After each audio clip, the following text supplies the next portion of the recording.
Hey, what's up turtles? It's Krik here with Black Owl Outdoors. Today I'm going to be doing a video showing how to use and how to actually do a clove hitch. A clove hitch has a lot of applications. It's a pretty simple sort of in theory and actually to do it, but it's effective and can be widely used. I know specifically climbers will use it for certain instances. You could use it if you're want to fasten your steed to the hitching post if you're walking in to get, an ale or a whiskey. I'm going to be using it specifically, I know a lot of other people use it for this well, is to sort of just get an anchor when you want to do a sort of lashing. Whatever the lashing may be, it's just a good hitch to use just to get this piece of cordage to a branch, a piece of wood, anything you want to lash together. I'm not going to go too much into depth about lashing. In this video I'll show really quick in principle, but to start to do the clove hitch, there's a really easy way to remember it. In the first, I got my tag end here. I'm going to make one loop. You can see my tag end is coming over the static end on this first loop, looking like that. And I'm going to make another loop here, and my static end, working end, is behind what I've done here. And that's important to know.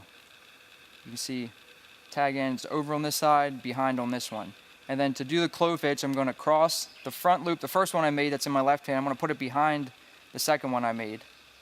And I'm following me to the ground. I got some sticks down there. I'm going to put it over. Now, holding this in my hand, I'm going to slide this through and just tighten it up then. And that's essentially the clove hitch. And this is a really long tag end. Say for instance, if you don't know what you're going to be making for the first time, you don't know how much cordage you have, maybe it's not important, you can have this extra waste, but if not, I can just push this through a little bit while trying to keep the hitch neat, because I don't want it to, and just work that, and then I've just shortened this, and that's a nice tight clove hitch. Now what this has done is effectively, it's just made an anchor, made this secure to a piece of wood. And what's important about, I think, learning all knots and hitches is, yes, it's important to know how to do it and the little tricks to help you remember, but the most important to me when I'm learning any new skill or knot is to really understand why and how it works. Maybe I can't remember how to do this. I can't remember, the loop behind blah blah blah. I can't remember that in a pinch, in a survival situation. Maybe I'm flustered, I need to do this quick, and I can't remember that. So what I really want to ingrain in myself when I learn something new is why it works and how it works. Because maybe I might not get this clove hitch perfect, but if I understand the principles of how it's keeping it secure, I can maybe just come up on the spot, make something up on the spot and modify it and still be effective, but it might not be an actual, defined hitch or not. But I'm going to do this one more time. I'm going to do this one more time in my hand. I'm going to make the loop. Got my piece of rope cordage here.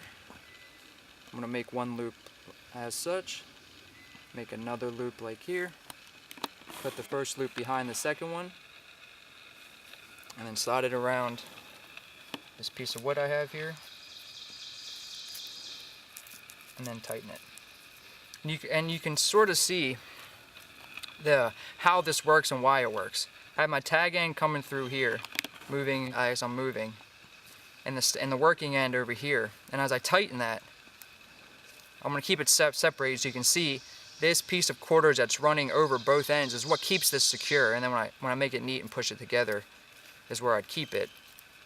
But that's effectively why this is keeping it, is this one piece of the cordage coming over both ends and keeping it secure. And that's important to know. For me, if I really want to learn this and learn the principle of why this is working, it's because this piece of cordage is coming over right here.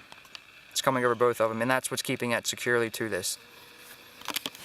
And if I want to do a simple lashing, go back to the ground. Simple lashing is basically using a piece of cordage, wire, rope, anything you can think of to, secure two objects together. And so, for instance, like I said, I'm not going to go in depth with it too much with the video, but if I wanted to lash these together, particularly maybe in this style, if I was wanted to make a, say, bipod, for instance, wrap it around both ones, and then take this, and this is where the strength comes in the lashing.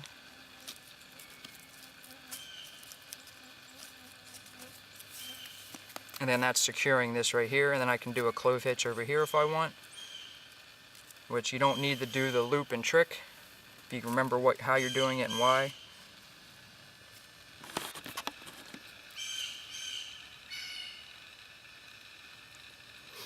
And this is a really long piece of cordage, but if you don't want to cut it, anything like that, tighten this up now. And effectively, you know, I have a little bipod here. If Stoney and I are shooting, you could use this as a brace if I'm taking a picture of a camera. For instance, taking my camera, I don't have a tripod. I could use this to brace my hands off the ground. If I was using a rifle, I could make something bigger, and I could set my butt of my rifle on here to give me support and steady my aim. Has a lot of different uses. This is just a simple sort of demonstration, and the principles behind lashing in a clove hitch. And this is Krik signing out with Black Outdoors. Later, turtles.